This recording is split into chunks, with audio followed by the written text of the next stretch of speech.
Borsalino, also known as Kizaru, has been getting a lot of controversy recently due to the One Piece anime changing things within the fight between him and Luffy. And so today I wanted to not only analyze the laid-back Admiral, but also break down his fight with Luffy and if he was mentally nerfed and if he was secretly the strongest Admiral who can solo the Yonko. Now Kizaru, when he was first introduced to us, was shown to be quite the trouble for our main heroes, having the broken ability of a Logia Devil Fruit user, which allowed him to be pretty much invincible unless you use Haki. And by this point in the story, Haki was not relevant at all, so he was just a walking monster. And unlike the previous Logias our heroes have faced, this guy actually doesn't waste his time in defeating his targets and also isn't committing pure evil. You see, Kizaru works directly for the government as an admiral, an enforcer of justice, or pretty much just a super police officer that goes around the One Piece world and stopping crime. And when our main hero hits a celestial dragon so hard that the screen goes black and white, best believe our main man Kizaru was there. He would embarrass the Straw Hats along with beforehand eliminating the majority of the supernovas.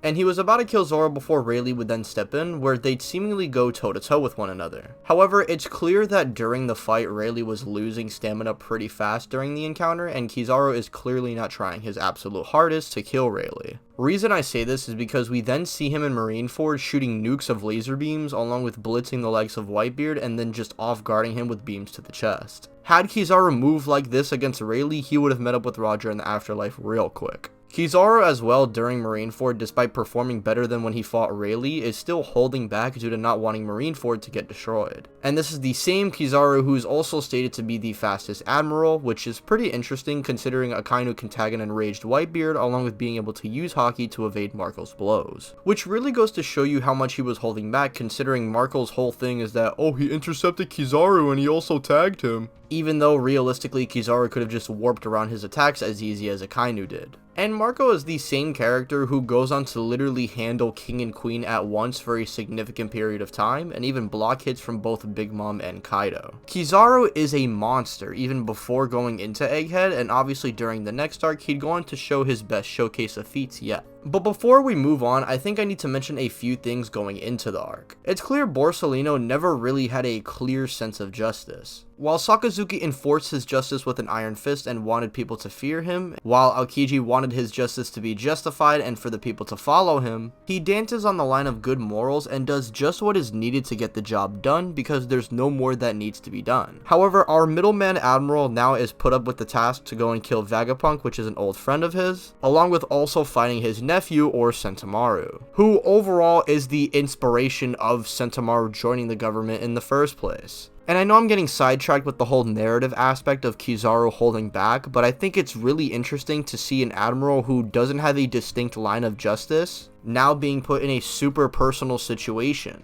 I mean, it's pretty telling of Kizaru's mental state going into Egghead, even before going into the fights. And even with this in mind, we'd see Kizaru's presence alone terrifying the likes of Luffy, forcing him to jump out and face him head on. Luffy would then remark how he's 100 times stronger than before, calling back to the Rayleigh statement, and yet despite this and using a transformation that increases his speed, Kizaru would blitz and embarrass Luffy. Which, side note, could be used as even more evidence to push the whole Kizaru over Rayleigh agenda. In the anime specifically, Kizaru literally just perception blitzes Snake Man. Like in the manga, it's at least indicated that Kizaru is blocking some blows from him, but in the anime, he doesn't even hit him once. And in the anime as well, when Luffy squeezes him, Kizaru doesn't draw blood. And side note, I don't think Luffy getting blitzed by Kizaru gets talked about enough, considering the fact that Luffy has future sight. This version of Luffy is speed personified, and Kizaru completely blitzed him, which really goes to show you just how fast this man is. In terms of actual speed showings, he probably has the most impressive showing in Egghead, as you'll see here in a bit. But when Luffy uses Gear 5 against Kizaru, we would see Borsalino using his light to make clones, along with engaging in close quarters combat to slice and dice Luffy. And thanks to some cheeky tactics, he was able to put Kizaru out of commission with the Star Gun, while Luffy would gas himself out of Gear 5. So technically this fight would end in a stalemate, but it's clear once again that Kizaru was not going all out. We'd see Kizaru being hesitant about killing his old friend, even though he has to, and with Luffy of course defending Vegapunk and questioning Borsalino's morale. Like with most obstacles Luffy faces within One Piece, Borsalino would then act with a change of heart. He would go on to perception blitz the entire battlefield, Luffy included, and get him food so that Luffy could regain Gear 5 once again. And funnily enough, this is the one Kizaru speed feat where he's not holding back. However, it does not help that the feat is him helping a crippled Luffy.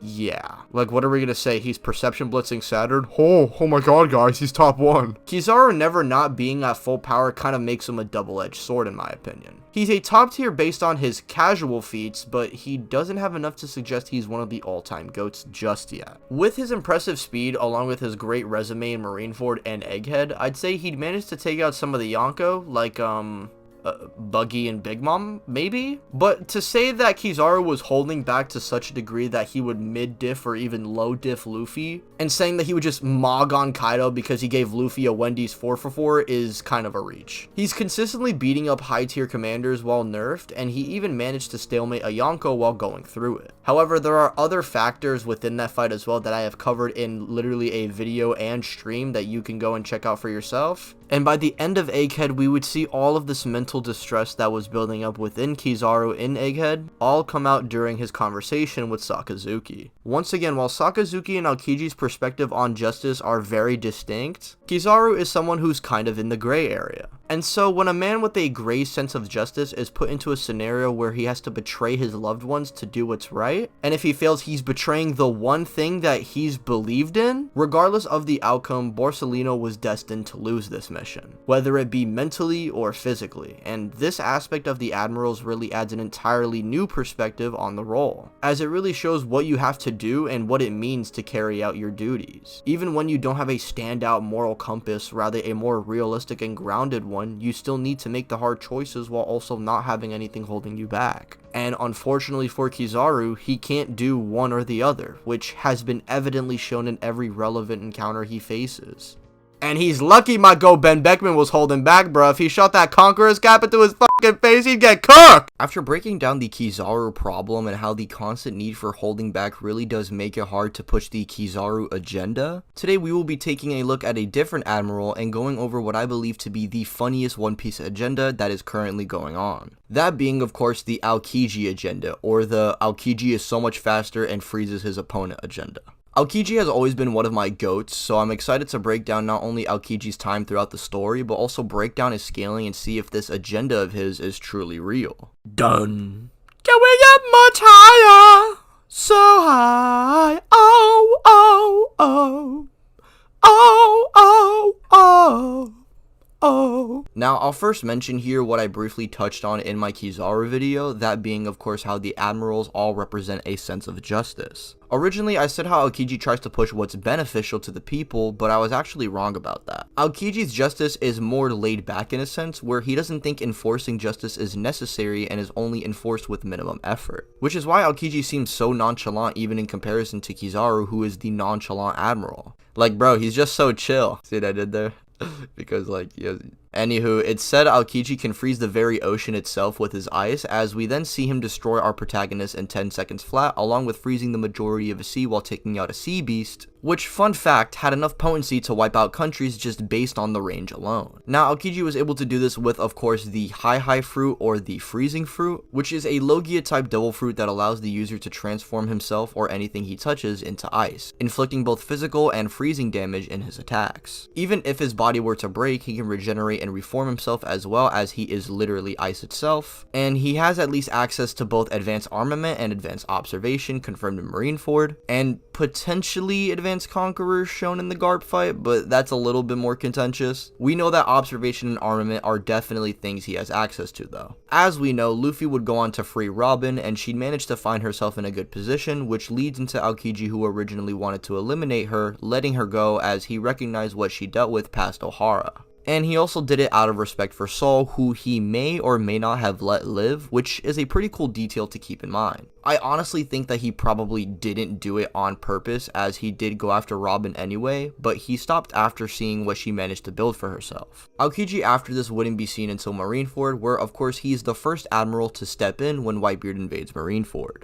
After bro proceeds to shift a tectonic plate and tries to use tsunamis against Marineford, Aokiji would intercept and freeze the water almost instantaneously. Whitebeard would then use his fruit to crack Aokiji, which would ultimately do nothing as he can just reform his body, leading into Whitebeard throwing a huge vibration attack on Marineford, which the Admirals managed to intercept with potentially advanced armament. And after getting the chance to stab Luffy, he would just get kicked by Marco, which would do absolutely nothing. And after this, he would then engage in a one-on-one with Whitebeard almost immediately. He would proceed to outspeed and freeze Whitebeard before he could attack, but due to Whitebeard having vibrations or the Gura fruit, his ice wouldn't be able to withhold him. Whitebeard then tries to stab him with Haki, which leads into Aokiji pulling a Katakuri and forming around his attack, which does give us the indication that he has access to advanced observation. But of course, Jozu would then come in and save Whitebeard, catching Aokiji off guard, which really wouldn't do anything besides draw a little blood on him before Aokiji would just almost immediately freeze him. Like how Aokiji only steps in when necessary, throughout Marineford, Aokiji only engaged in a fight with the strongest dude in the room, and he didn't even lose this encounter despite Whitebeard having the advantage with his Devil Fruit, along with the fact that the Admirals are all holding back because they don't want to destroy Marineford. You see, after this fight, Akainu and Aokiji literally go all out, and the result of this leaves the island looking like Todoroki. This would have been the result of Marineford had these Admirals went all out, so it's clear that they're clearly holding back in the fight with Whitebeard. In this fight with Akainu and Aokiji, it's implied that they went blow for blow, but Aokiji would ultimately lose. Now, a lot of people debate on whether or not they got stronger here, as when two people are fighting for a long time, their haki could bloom. I'm not sure if they necessarily got exponentially stronger like how Luffy did against Katakuri, but it is something to keep in mind because Akainu and Aokiji did fight for 10 days, which as far as we know is probably the longest period between two characters just having a fight. Like, the Yonkos be fighting for a few days or whatever, but these two went on to fight for almost 2 weeks. I do think regardless though, post-timeskip Aokiji and Akainu are superior to their pre-timeskip selves. And of course, after Aokiji takes this fat L, he would leave the Marines and would just pretty much be solo until Blackbeard would eventually find him, where it seems like Blackbeard really didn't want the smoke with Aokiji at all, despite him threatening them. It's pretty obvious that Blackbeard during this encounter wanted to recruit him, and I don't think it's ridiculous to say aside from Blackbeard, Aokiji would just solo the crew, which is why Blackbeard was probably scared because he did not want his crew members to get killed. When these two do get in each other's faces, Teach is implied to be a little scared, but he would have been down to fight regardless since he has the advantage with his Devil Fruits. I mean, think about it. Not only does he have the Gura, which as we saw in Marineford was a hard counter to his ice powers, but he can also use the Darkness Fruit, which just negates Aokiji's fruits entirely. Now, of course, weaker Marines like Sengoku were able to draw blood on Teach fresh after obtaining the Gura, and Blackbeard after Marineford was just terrified of even engaging with Akainu by this point, meaning Aokiji, who can fight Akainu, should be relative of this caliber. However, I think a simple explanation for this would just be that Blackbeard got stronger throughout the 2 years and actually mastered his powers, which is why he didn't want to fight Shanks and Akainu, along with the fact that he had different reasons for not wanting to fight Aokiji. Aokiji is more so looking like Blackbeard's Zoro, if anything, and no, Shiryu, just because he has one statement that gets contradicted and he off-guards Garp. And before anybody even tries to comment this, no, Shiryu is not stronger than Aokiji and is not the second strongest Blackbeard captain. The only thing Shiryu accomplished against Garp was getting off-guarded and he just got slammed into the ground by Garp. Kuzan clearly did better against Garp regardless of what you guys think of the context, so Kuzan without a doubt is definitely the number 2 on the crew, and is the only person on that crew who can even hold a candle to their captain. And a lot of you may be wondering how someone like Aokiji with his own brand of justice ended up as a Yonko subordinate, but it's kind of deeper than that in my opinion. You see, after the loss with Akainu, he himself was trying to push his perspective of justice. You see, after that loss with Akainu and him attempting to try to push his perspective of justice, Aokiji really couldn't just stay and try to clash heads with Akainu. So instead, he decided to join someone who's not only a powerful force, but also an unpredictable one. Depending on what Blackbeard really is trying to discover other than the One Piece obviously, Aokiji may actually stick it out with the Blackbeard Pirates to the very end. But of course, it's just as likely that Aokiji may be keeping an eye on Teach or even working with Sword, planning an inevitable betrayal on the Blackbeard Pirates. However, these are just theories at the moment, but it really does go to show you the amount of layers this chill guy has. Marines, no pun intended. While he may appear as a nonchalant, funny dude who tries to play with some bazingas, deep down he's a man with a sense of morale that has been pretty much sent into a pit of magma only to now be a mere shell of his former self. Also, fun fact by the way, Aokiji blitzes and is much faster than Dofi and Cracker and proceeds to freeze them, which means in character he goes to blitz and freeze his opponents. I also love the interaction between him and Smoker and seeing that he still has a different view on justice, but he's just going about it in a different way.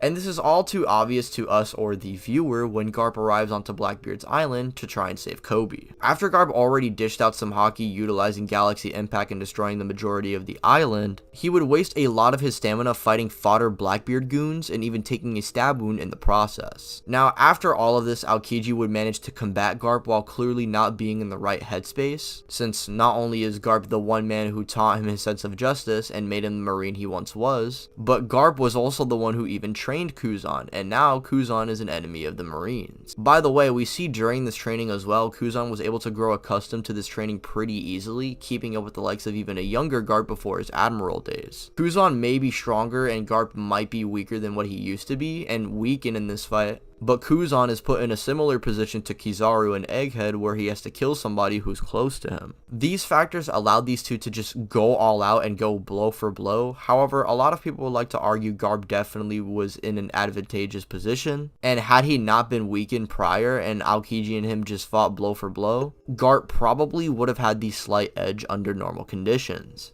Regardless though, Aokiji is not that far behind Garp if you think he is weaker than him, but he's still somebody in the series who has yet to go all out. This guy is probably the anomaly of One Piece, as he's technically a Yonko commander by role, but this man has unironically scaling that puts him above some of the Yonkos himself. Due to seeing how Kizaru performed against Gear 5, I believe Aokiji would have a much better time against Luffy due to being a lot stronger in comparison to his Marineford self, while Kizaru probably didn't grow all that much. Aokiji fought Akainu for days on end, and he even clashed with the likes of Old Garp, who could blitz the same Marco who could react to Kizaru. And Akainu, the same guy Aokiji was going blow for blow with, could just finesse and weave Marco's blows. Aokiji, in my opinion, would be closer to somebody like maybe Kaido, who honestly I believe can't definitively beat Aokiji. This matchup is super contentious and there are a lot of factors depending on certain things, but we do have a statement comparing Kaido and Big Mom to the three Admirals back in Marineford. And although this version of Kaido that they're mentioning or promoting about wasn't going all out on Rooftop, Aokiji was also holding back in Marineford, along with also getting significantly stronger throughout the time skip.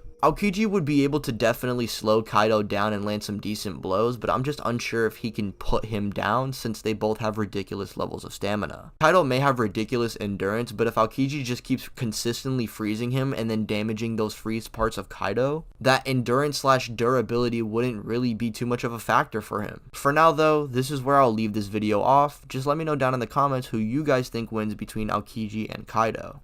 And remember, Aokiji is much faster and can freeze anybody who is not the painted swordsman of One Piece, and well, the guy who Aokiji wasn't much faster and could freeze him. Anywho, he's by far one of the best written characters within One Piece, and he can definitely beat Goku. Okay, goodbye. Now, we talked about Kizaru, we talked about Aokiji, and today we will be adding in the final part to complete the Admiral Agenda. That being, of course, Akainu. Sakazuki is someone who is not only considered one of the biggest heavy hitters left for Luffy to fight, but out of all of the agendas we have went over, he may have one of the best cases for being even top 1 potentially. I've seen through most if not all the arguments you can make for Akainu being the strongest, and as we go over his fights and notable moments throughout the series, we will also be discussing those arguments and seeing if Akainu is actually him. Now before going into Akainu's feats, I'd like to talk about exactly what he represents as an admiral, like I did with the Kizaru and Aokiji analysis. While Kizaru's justice was unclear or conflicted, and Aokiji's justice was more laid back or lazy you could say, Akainu is the believer in absolute justice, which pretty much is the ideology of eradicating evil no matter what and removing anything that gets in the way of that. Even if that includes his own comrades, who Akainu showed zero hesitation in disposing if they weren't following up to code. He nearly kills Kobe himself after he tried stopping the war even when they had no point in continuing it, but to Akainu there was plenty of cleaning up to do and Kobe is just simply being a distraction. And of course, we do see him make the notorious yo daddy joke to Ace, which leads into his inevitable death. This guy's not only terrifying and intimidating, but he's also good at rage baiting. Oh my god, we're cooked, bro. Seriously though, we see that despite his cruel methods, he gets things done with solid execution, and we can't really say that he's fraudulent. It's implied within guides from One Piece, not even from a power scaling perspective, but from a narrative one, that Akainu generally is considered to be the best. Which of course is why he would inevitably become the Fleet Admiral by the time the time skip rolls around, and would even make the Marines far more powerful than ever. Now, Akainu should at least know advanced observation and armament, and if I'm being honest, due to his ideals and him being already ridiculously powerful, I wouldn't be surprised if he had advanced conquerors as well. Though, of course, this is not confirmed and pure speculation. Now, the first time we see Akainu is during Marineford, where we would see him aura farming awaiting for Whitebeard's arrival. And of course, we have the Marines gassing up the Admirals, as they are the strongest force that the Marines have to offer. As Whitebeard would arrive and throw a powerful Gura Gura no Mi attack, Akainu would negate it with the help of Aokiji and Kizaru, who all, mind you, are all holding back due to not wanting to destroy Marineford. And we'd see this being stated twice when Akainu engages in a one-on-one with Whitebeard. Now, before we even speak on Akainu versus Whitebeard, it should be noted that Whitebeard from the start of the fight was already declining in health, meaning no matter how you see this fight, Whitebeard would be gradually getting weaker and weaker. However, the one that does initially fight Akainu and throw that attack on the Admirals and engages with Aokiji is stated to be the strongest pirate at the time. Though, of course, before facing off against Whitebeard, he'd shoot off volcanic meteors from the sky, negating the iceberg thrown by Jozu. And then, of course, inevitably engage with Edward Newgate himself, with him blocking a swing from Whitebeard while, mind you, Whitebeard is using both hands, and Akainu is only using one leg while his hands are in his pockets. Akainu and Whitebeard would then clash with their devil fruits, showing to Whitebeard that Akainu is not going to be that easy to take down. Now, the next time we see them fight with each other, Akainu would throw an attack at Whitebeard that would get deflected pretty easily, and this attack would end up doing some damage into a nearby town. But this is where it's stated once again by Whitebeard that he told Akainu to defend the town, implying he's taking advantage of the fact that Akainu isn't going all out, and it's a reference to earlier when they scrapped. But after this point, we'd see Whitebeard getting his heart attacks, and of course Akainu would take advantage of this, with Akainu literally caving a hole in Whitebeard's chest while he's looking like Goku in the Android Saga. So it's pretty clear that these two are nowhere near their peak when they are fighting each other. And for reference, we've seen characters like Garp and Sengoku, two characters who should be comparable to Roger, ending up having to team up while suppressed to take down somebody like Shiki, who at best is relative with Roger. Now, I'm not saying Whitebeard is 50% of Akainu because Akainu is fighting Whitebeard while he's holding back. Obviously, these two situations are not the same. But what I am saying is Akainu holding back and not wanting to damage the surrounding towns is definitely a significant factor to take into consideration. He would also go on to rage bait and overpower Ace, of course, the same guy who would go on and clash with Aokiji's ice and go blow for blow with Blackbeard. And while I'm rereading Marineford, it kind of hits me, by this point, Akainu hasn't even gone all out or really taken any serious damage. And in the short amount of screen time he's had, he's already established to be easily above the Yonko commanders, the strongest admiral by far, and he's someone who can even oppose the strongest Yonko of them all. After burning Ace's guts almost instantly, he'd then be met by Marco and Jinbei, who pretty much were about to die had they continued fighting Akainu.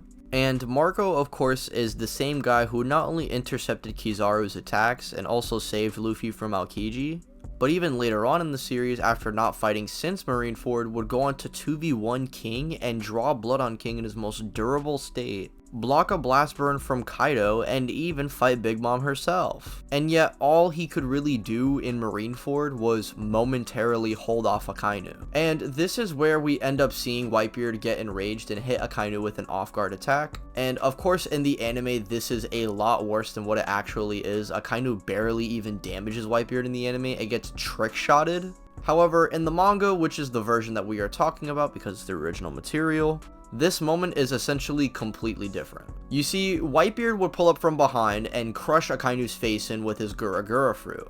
Akainu would immediately recover and then hit Whitebeard in the face, not only removing a part of his mustache, but also a part of his face. And right after this, in the manga at least, Akainu would be hit with a direct Gura Gura blow. However, right after this, we see that the island itself was splitting and Akainu somehow traveled through the ground and tried stopping Luffy later on again instead of just drowning. If the ground is splitting and Akainu got knocked out unconscious, you would think he would fall into the water, right? And so this implies to me that Akainu actually never got knocked out by Whitebeard and immediately recovered, or at worst was knocked out for like a few seconds and managed to wake up right before he drowned. And even after being hit with this attack from Whitebeard, this man is still willing to fight Marco and every other Whitebeard commander plus Crocodile just so he could see Luffy not live to see tomorrow. And I'm not gonna lie, he clearly shows that he could definitely pull this off by literally morphing around Marco and Vista's attacks. Now, this alone could imply he has future sight, but I don't even care to argue for this, as regardless, Akainu is so much faster than the likes of Marco, he can morph around his attacks. For reference, we've only ever seen this speed gap with like Katakuri and Luffy. Now, I won't lie, after this, he kind of looks a little weak as Shanks pretty much stops his attack on Kobe, which kind of gives Akainu the hint to stop while he's ahead. Now, I know this was mainly due to Sengoku, but Akainu being magma and still showing that he's able to perspire, it just don't look good, bro. Now, I don't think this scene exactly proves Shanks is superior to Akainu, as this attack was meant for someone like Kobe,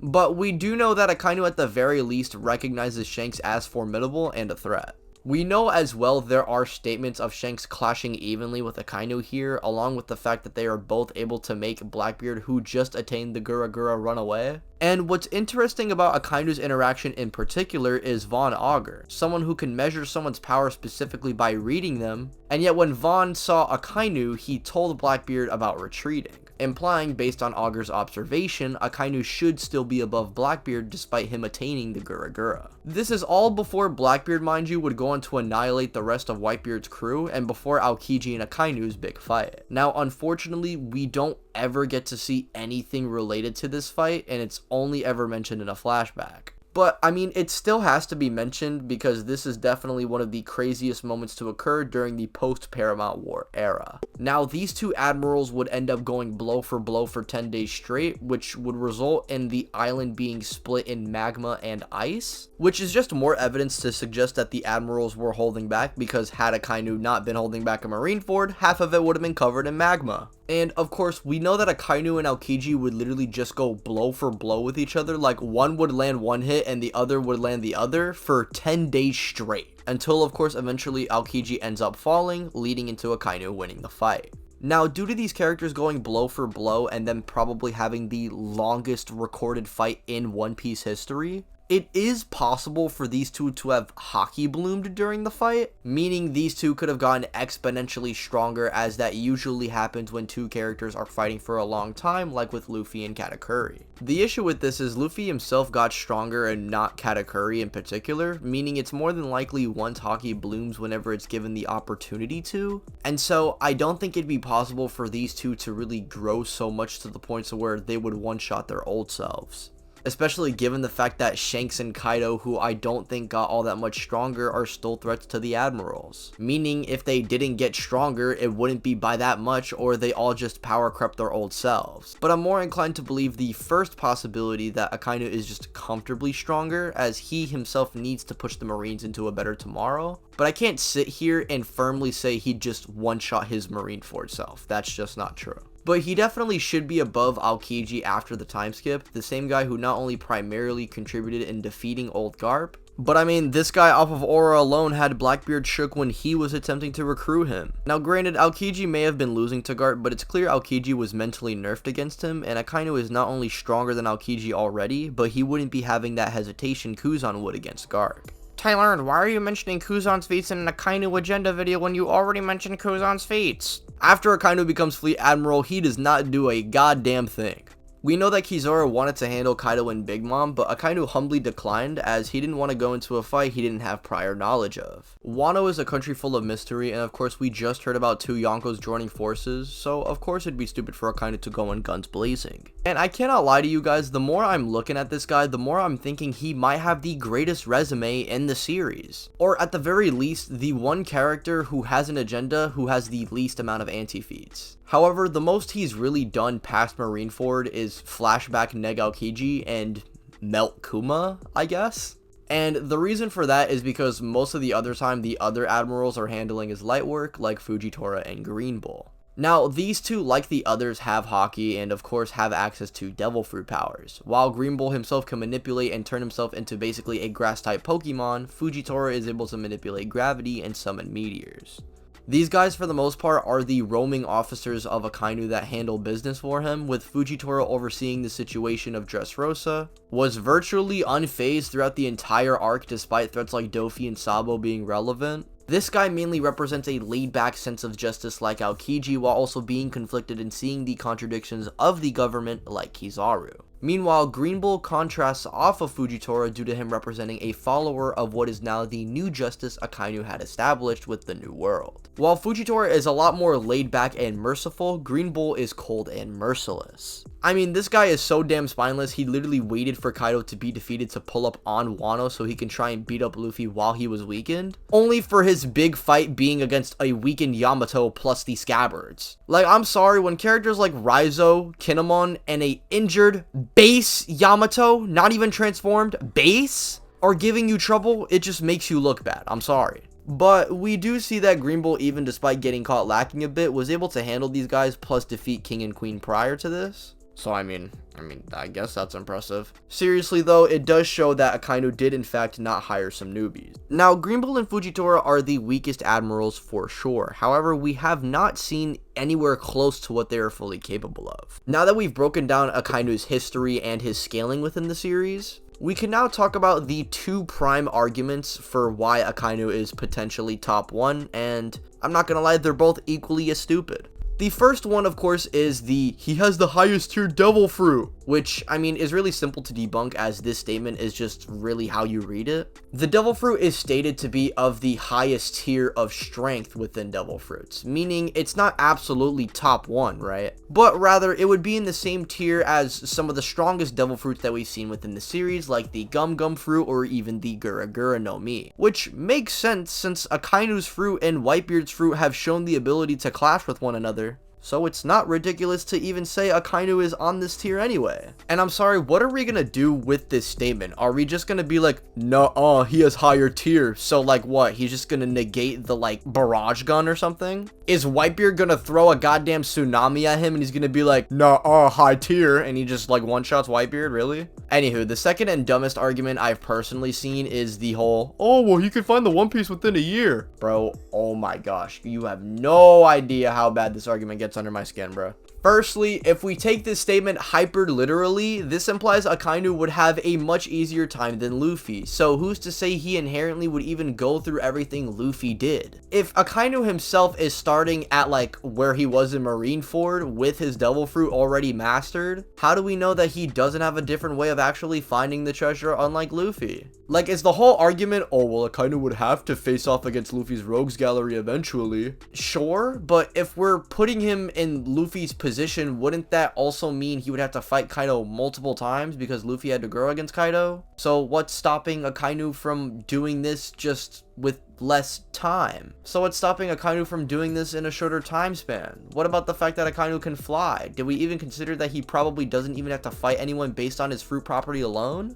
Like, I don't know why this one statement has everyone in a chokehold when it means absolutely nothing for his scaling because it's too ambiguous. If anything, it just speaks more towards his reputation, which I did mention about earlier. Anywho, despite not being exactly top 1 in the verse or having the best case for it, nuh-uh, high tier, I do think Akainu respectfully carries the Admirals against the Yonko. And if I'm being honest, if it wasn't for Akainu or Aokiji, the Admiral's agenda would just be in the gutter. But let me tell you one thing. If Akainu for some reason next fight holds back because he doesn't want to fart so that the town isn't covered in an overwhelming stench, I do not care. Akainu, rip ass. I am going to lose my mind. Please stop holding back in your fights.